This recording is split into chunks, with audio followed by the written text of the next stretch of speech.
presentation. And so now it's time to move on to our consent items, and I'd like to ask Councilmember Guzak if she has a motion for us. Thank you, Mayor. So on the consent agenda, I move to authorize, approve, authorize, amend, adopt, and authorize the consent agenda. Is there a second? Thank you, Councilmember Redmond. All in favor? Aye. Any opposed? Motion carries.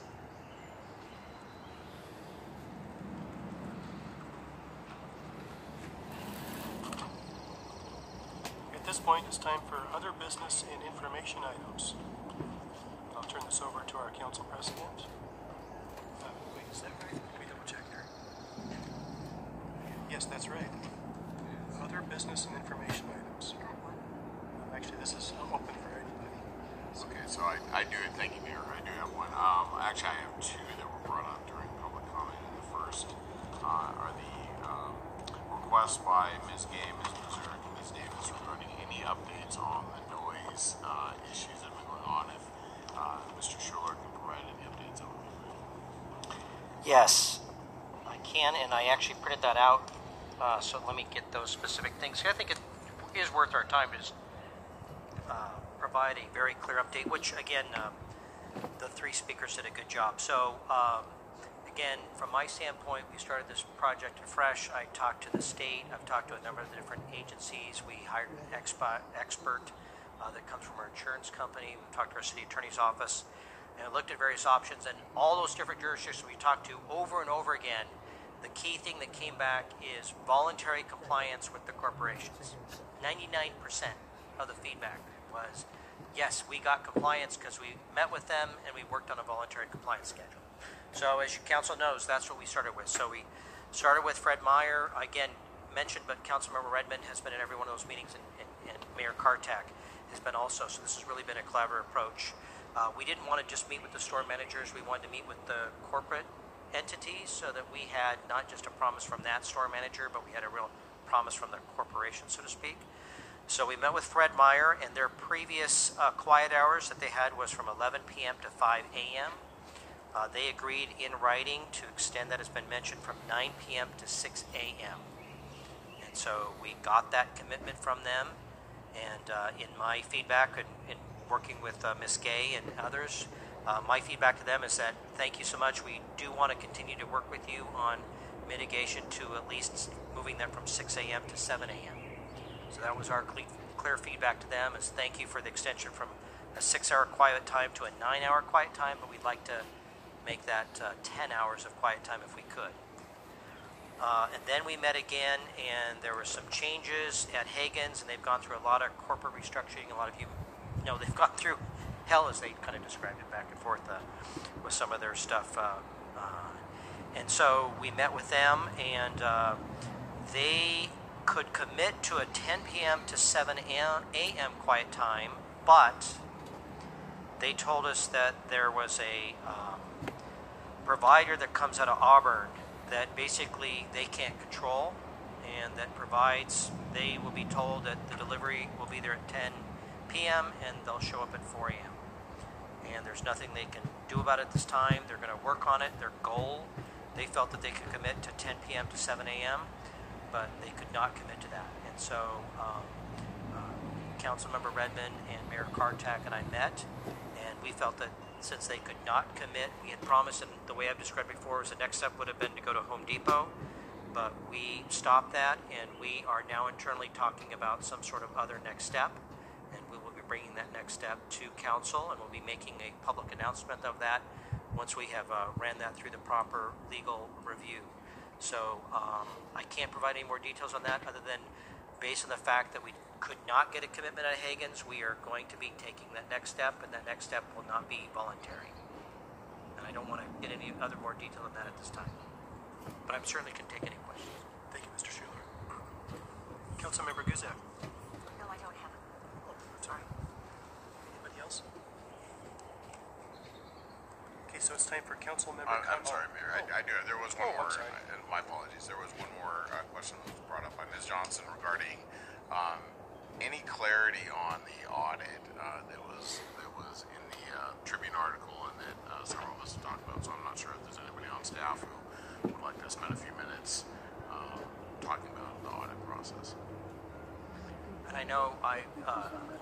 a couple of council members have reached out. Councilmember Merrill, I don't know if you'd like to begin, or would you like one of staff members to address that first? I can begin. Mostly what I wanted to say on the audit item was mostly to just give my perspective. And my perspective comes from being responsible for computer and internet security for a major corporation for over 10 years, which means I got audited twice a year, once by the internal audit function of the company, once by Ernst & Young, which is a major international. So I have some perspective on it, and I have been approached by several people in the city that had some dismay over the findings as they were reported in both the Tribune and at other places. And I wanted to say this about an audit. An audit's not a gotcha. The purpose of an audit is kind of like routine maintenance on a car, if you will. Okay. That is, you work collaboratively with an auditor, not against them, and the idea is to get a fresh set of eyes on your operation. And any operation bigger than a family, much less one that has 50 people and millions of dollars, is busy, and things will happen. And the idea of an audit is to help you come in and find them. It's really to help the busy people find the oversights, mistakes, and emergent issues. So if you back away from the details, what did we find out in the audit? Not much. The city was never in danger of having anything happen. Yes, we had some credit card fraud, but there's a backup procedure on that. The backup procedure is, okay, if somebody charged $1,500, the most they could have charged was $2,500. That's a good process. That's a good procedure. The city was never in danger, and it was maybe $50 because, at least on my credit card, that's the most in a fraud situation I would ever have to pay. So they were all small errors, easily fixed, but they do catch attention. See if I had another one in here. So really what I would have to say about it is, let's step back from the detail. Let's look at the overall of what actually happened. And it wasn't much. In audit terms, when you have something much happen, they call it a finding. And we'd had no findings. The city is operating well. This was a chance to really be congratulatory to the city and our city staff, because they have been running a big operation with very few, very small errors. The only way to prevent any and all errors through process, regulation, and policy. Yes, you could eliminate all the errors, but you also wouldn't get any work done. So let's put it all in perspective. You would policy and regulate all of the work out of the system. That's my take on the audit as it was. I think it got framed incorrectly. I think it got framed as a gotcha, and from many different sources, and it should have been. It should have been framed as congratulations to the city for a job well done. And I know Mayor Kartak, you had mentioned some things. I don't know if you want to. Yeah, I was going to use this for my mayor's comments, but I might as well give it now. It is speaking to the gotcha effect of a newspaper article that speaks of fraudulent charges in the Public Works Department. And I think it's really important for everybody to understand. There was a credit card, a city card that was stolen. Nobody knows who stole it. If we knew that person would have been arrested. Whoever it was that stole it, used it illegally. And anyhow, I just want to point out to the idea of findings. I asked a staff member to come up with 7 cities, including our own, within our region, close to us, find out how many findings, just to put this in perspective, because findings do happen. And anyhow, there's one city that had 0 findings in the last 10 years. There's one that has 1 finding in the last 5 years.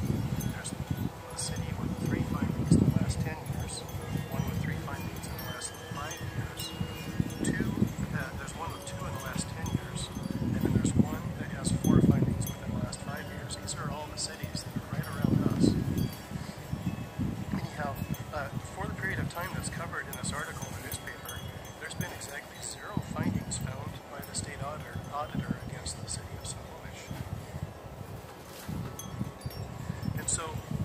I'm sorry, I wrote this out because I want to make sure I speak this really clearly.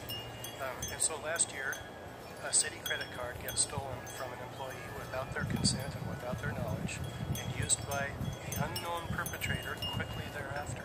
The city immediately reports the theft. Charged amounts are reversed. The police are contacted. The state performs a thorough investigation, and other than the thief getting away with the crime, all ends well.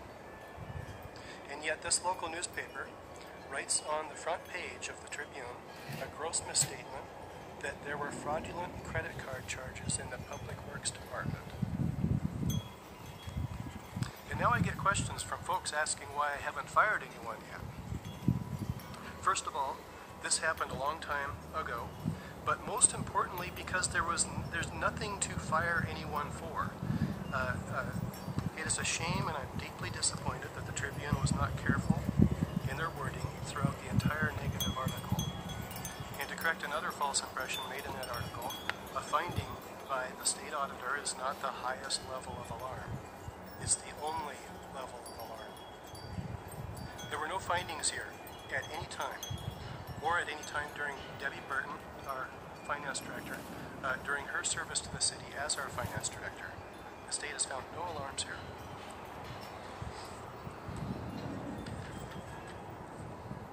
Thank you.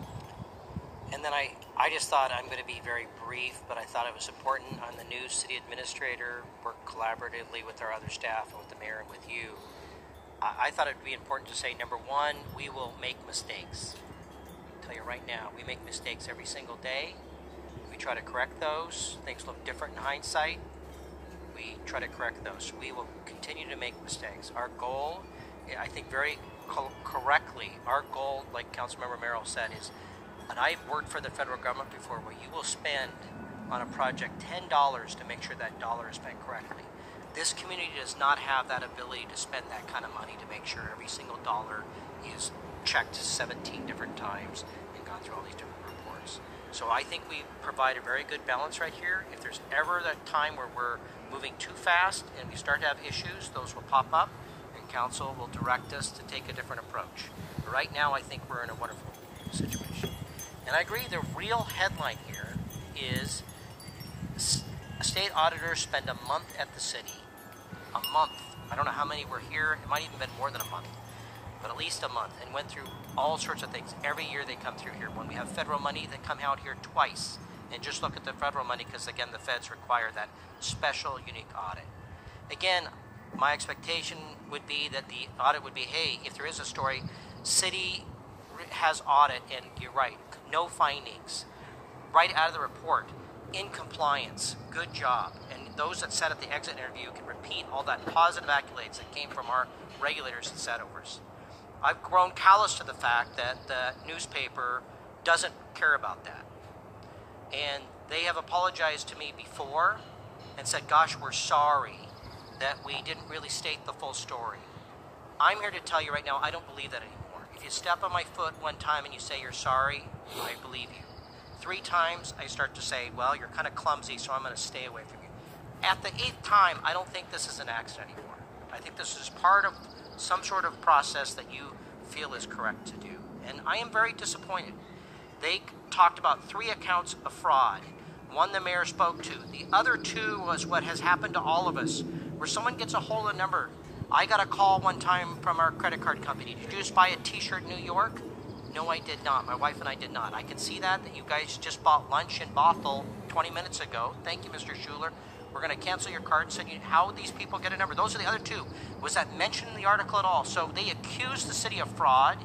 We had at least 1 or 2 citizens that called that assumed that fraud was committed in the city, and no explanation of that. At the very bottom of the article. So yes, I am upset, and I'm probably going to now be quiet. But we will continue to make mistakes. If we do commit fraud, we want you to know that. We want to be an open book. We have to make decisions all the time, and we just want to be as open as possible, as transparent as possible on everything. And that is our goal, and if we're not doing that, we want people to challenge us.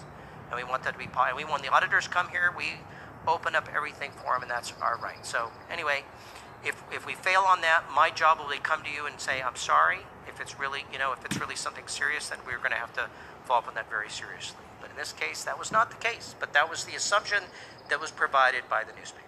So, thank you. Mr. Mayor? And our city attorney has one thing to say too. Oh, that's right. I just think it's appropriate to address one thing. I think the public, when they hear the one word fraud, associates it with the commitment of a crime. And based upon the facts as I understand them, there's been no city employee that has committed any crime whatsoever. There's a possibility that if a person stole a credit card and used it unauthorized, may have committed a theft or a fraud, but that has nothing to do with any city employee that was working for the city. I think it's unfortunate, it's overstated, and inappropriate to write about the Public Works Department having committed a fraud, because that just simply is not the case. And whether the auditor uses that term or the press uses that term, in this instance, it's completely inappropriate, and I think it's important to state that for the record. Thank you, Mr. Reed. Mr. Mayor? Councilmember Dana? I guess what I would say is when I first became aware of this issue, my first call was to Mr. Schuler, and then it was to Mrs. Burton, and it relates to policies that we have in place. And I think that one of the things that it's not a question of pride, but one of the things that I've been very pleased about over the years is that we have developed very comprehensive policies that deal with how we manage money, how we manage employees, how we do all the things that we do in the city. And so my first question went to policy, and I was assured Debbie sent me copies of the policies that deal with how we address these issues in the audit, which then gives me the confidence to talk about how we have safeguards in order to prevent these things from happening. And so to have that come out in the newspaper was very disappointing, because unless there was just absolutely, some egregious misuse of or lack of use of good judgment on our part, this is not an issue that should have ever been made, been discussed in the public. It's a non-issue, and I'm proud of the fact that we have places or policies in place that enable us to manage the public resources more than adequately, superior. Mayor, Councilmember Sanders? great, thank you. I just want to echo everybody's comments. I want to congratulate the staff and the departments on all the work they've done. I want to mention too that as Councilmember Merrill said, having been through audits, also this is what you're looking for. You want them to try to turn over every stone and look for every opportunity where you may have a need to tighten up a process. So I think that as the talking staff also, we actually were really pleased that there were some not findings. I can't remember the actual term that they used, but that there were other things that they said to us in terms of processes like that we need to look at, that we can tighten them up. So this is something that very unfortunate. Again, the Tribune did write that article. I think it's something that we should have celebrated. And I really hope that the Tribune, as part of our local newspaper, having been through this on my own too, where I've had stories just recently where there was misstatements or quotes that were unfortunate, and then there was apologies. I hope that there's an opportunity to build some bridges and try to get some respect, so that we can have stories that will come out that will be factual, that will actually represent the truth of the things that are going on in the city.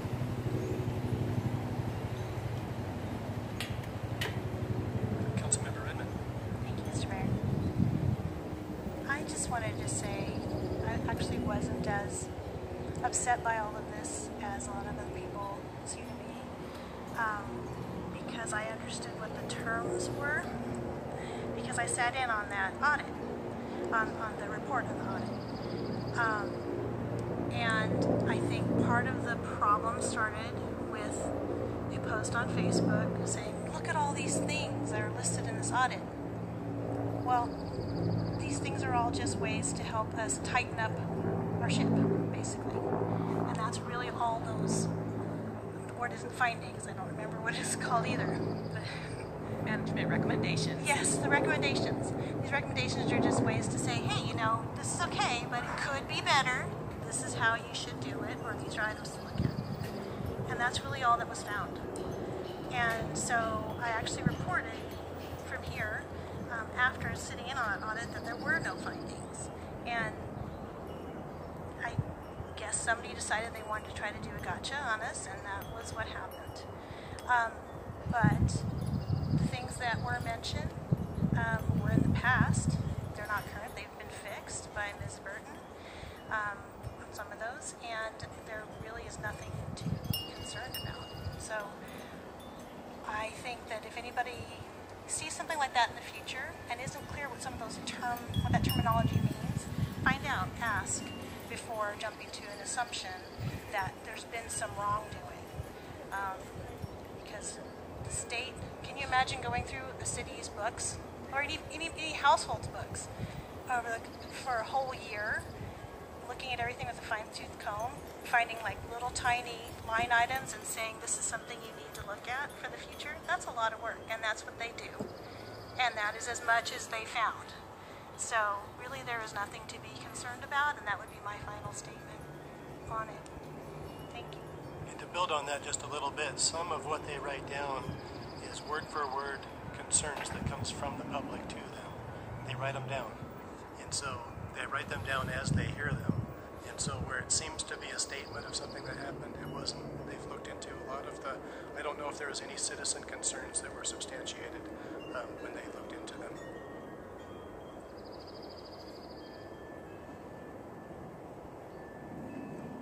Okay, well, with that happy note, we'll go on to the council member comments and liaison reports. We'll start with Council Member Guzak.